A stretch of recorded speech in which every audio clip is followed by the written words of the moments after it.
Now you notice the abrupt change in music. We went from the overworld to a sub-area. And that's probably another reason why people are not really too big on this game, is because the music really takes a hit. There's really only, aside from the overworld music, the Metroid boss music, and the Chozo ruin areas, there's really not much in the way of music. It's all just kind of ambiance. And considering this is the Game Boy we're talking about here, we're not even going to get that much in the way of ambiance.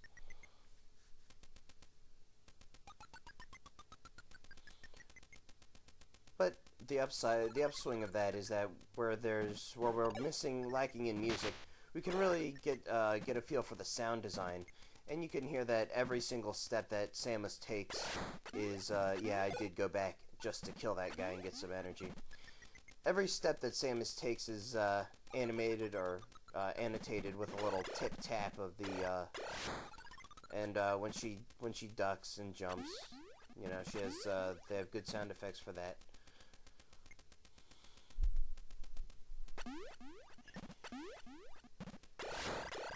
So, once again, we have the fun platforming elements taken directly from the first game. Surprisingly, it's not that hard to find your way around in this. The screen is just large enough that you can see what's going on. And in case you're wondering, those guys keep regenerating until there's a health energy thing there, and then I can skip over them.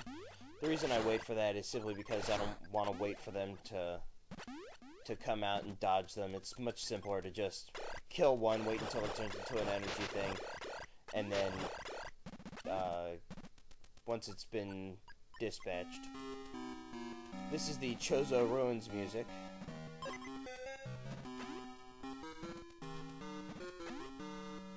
And the major downside of this game is you will see a lot of recycling of the architecture. So I kind of killed that thing before it really had a chance. And I'm stuck on this wall, so I need the bomb. So we'll go and find that. Most of the time, when you're in these areas, you just want to drop straight down. Whatever you want, all the good stuff is at the bottom, 9 times out of 10. And here we have a door that needs to be opened with missiles. Appropriate that that actually works out, and there's a missile expansion down there. The get item music.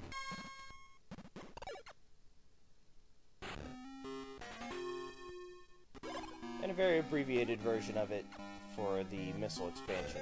And yes, missile expansions give you 10 missiles, not 5. Sometimes on that far wall there are secrets, so I make it a point to check every single one of these areas with the bombs and all that good stuff, and make sure that I get everything that's there. I'm not going for a 100% run. This game does not require you to get any certain number of items in order to get a different ending. Since I killed that guy without giving him a shot, I thought I would demonstrate what he can do there. They become a pain in the butt later on when you're trying to go places. And we have an energy tank.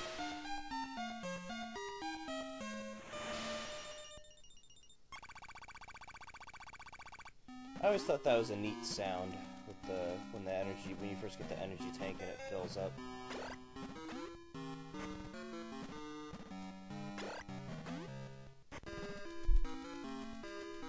So once again, I'm going down and to the left, trying to find the secret stuff. It was by pure coincidence that that door just happens to be the correct color.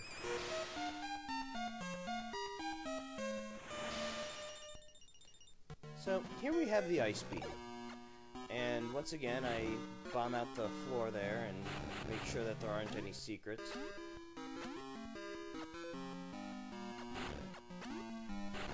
And there's none to be had, so we bomb jump our way back up, and we move on. So there's the ice beam. It has the ability to freeze enemies, just like in the first one. Instead of being represented by a blue dot, since this game was originally designed for a black and white system, it is instead a completely different shape. And it looks like you're basically shooting snowflakes from your arm cannon, which is kind of cool. And that guy always gets me, every time. So as a matter of principle, I take him out.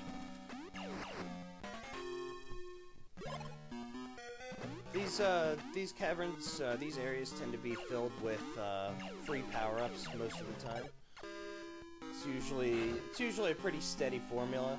You go into an area, you get 1 or 2 power-ups, and then you get 20 to 30 more missiles. There's an item there. We'll be coming back for that because we're on the wrong side of the wall. Also, I really appreciate the fading effect going in between scenes there. So as you can see, the eye is really the spot where you really need to shoot these guys. Everywhere else, it basically doesn't count. The freeze beam also has the ability, or the ice beam rather, has the ability to freeze projectiles. The fireballs those guys shoot, I could actually freeze them and use them as a platform if I felt so inclined, but it's just easier to dodge them.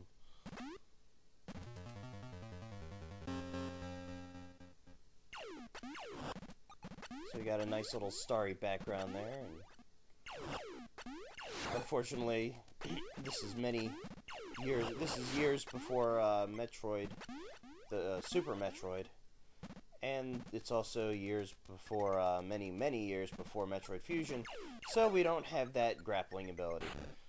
So, walls that we would like to climb are not scalable at all.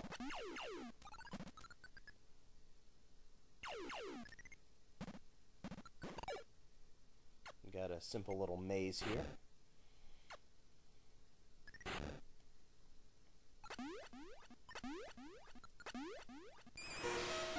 The spider ball.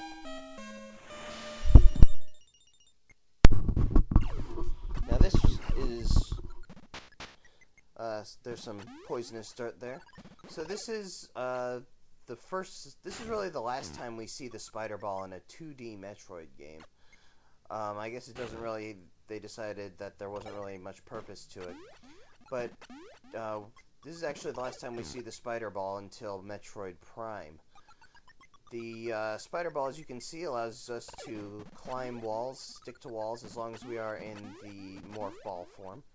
It is achieved by pressing down and then pressing down again while you're in the morph ball form, and there it is.